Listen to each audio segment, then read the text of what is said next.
very much. What a great audience we've got here in the studio.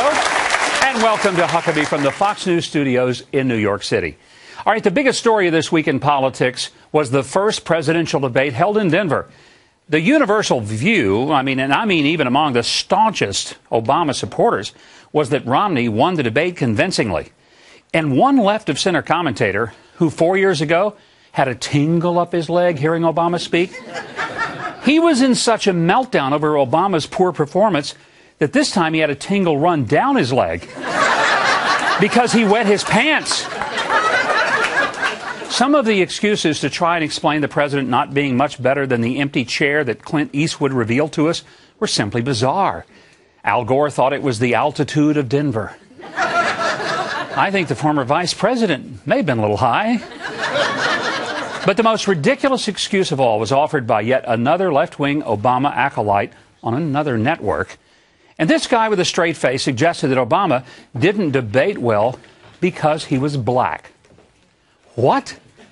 You mean after getting elected president of the United States and serving almost 4 years, Barack Obama suddenly walked out on the stage and said, "Oh my gosh, I'm black. I can't take on this white guy"? Look, whether in sports, music, acting, or politics, some days you just don't have the juice. But we squeezed out what we could from the debate, and I will offer my humble but absolutely accurate assessment of the event.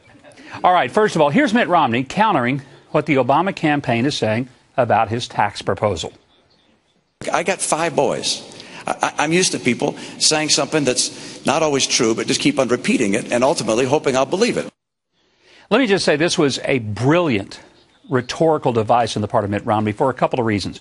First of all, by invoking the story of his sons, it really brought a sense of connection to Mitt Romney as a father. He's raised kids. He is more like us, at least in that regard, countering one of the great maybe criticisms of Mitt Romney, that he doesn't understand the rest of people.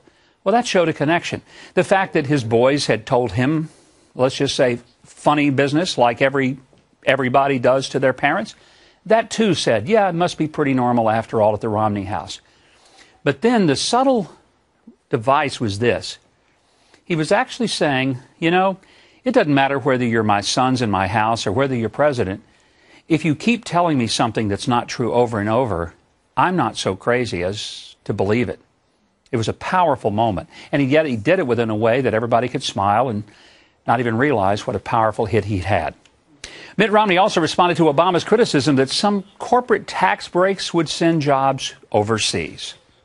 The second topic, which is you said you get a deduction for taking a plant overseas. Look, I've been in business for 25 years. I have no idea what you're talking about.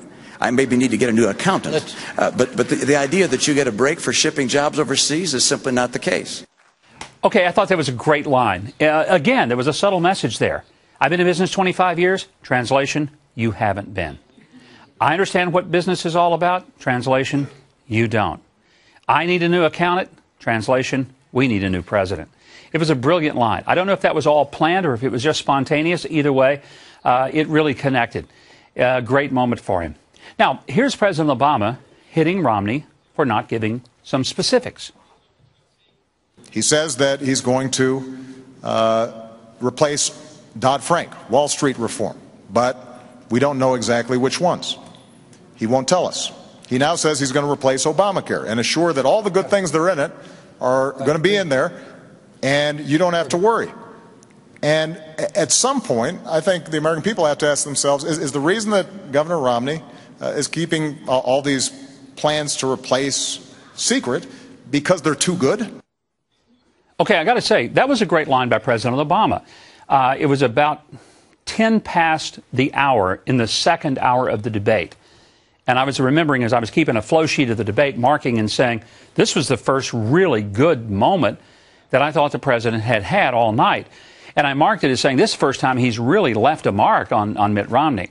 Now, it wasn't a knockout blow or anything like that, not even a knockdown, but it was at least a moment when he was able to say something that showed that he was actually in Denver for the debate. Because up until that moment, I'm not sure if he was pre-celebrating his anniversary. I don't know, but he had not tuned in to the same debate that 67 million other people had tuned into. Now, here's President Obama touting what he's done for education. We've got a program called Race to the Top that has prompted reforms in 46 states around the country, raising standards, improving how we train teachers. So now I want to hire another 100,000 new math and science teachers and create 2 million more slots in our community colleges so that people can get trained for the jobs that are out there right now. And I want to make sure that we keep tuition low for our young people. And I want to make sure that everybody's Christmas stocking is filled with everything they've ever wanted when it comes Christmas time.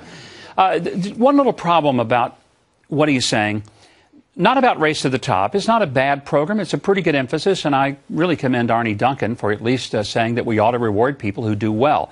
That's very different than we're doing in the economy, where we're punishing the people who are doing well. I wish the president's education policies and economic policies were based on that same premise. Clearly they are not.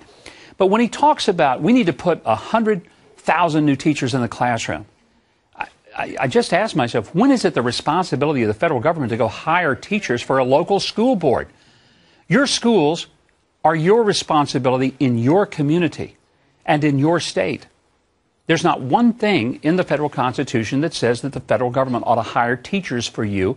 If you think you need more teachers, then you ought to hire them at your local level and let your school board decide who they are and what they teach. It wasn't just what the candidates said, by the way, that made the difference. I think it was their body language that spoke volumes. Now, you're watching on the split screen, and you see the difference. Mitt Romney, when he spoke to the president, looked at him. Unfortunately, the president never looked back. And as you can see, through most of the debate, people who watched it, I think, were stunned to see the president seemingly unwilling to even look at his opponent, Mitt Romney. He looked down, he looked around. I think he was looking for the exit. I'm pretty sure that's what he was looking for, and praying that what he was looking at below, is there a trap door somewhere down there? Because he could have used it. Anyway, quite a moment.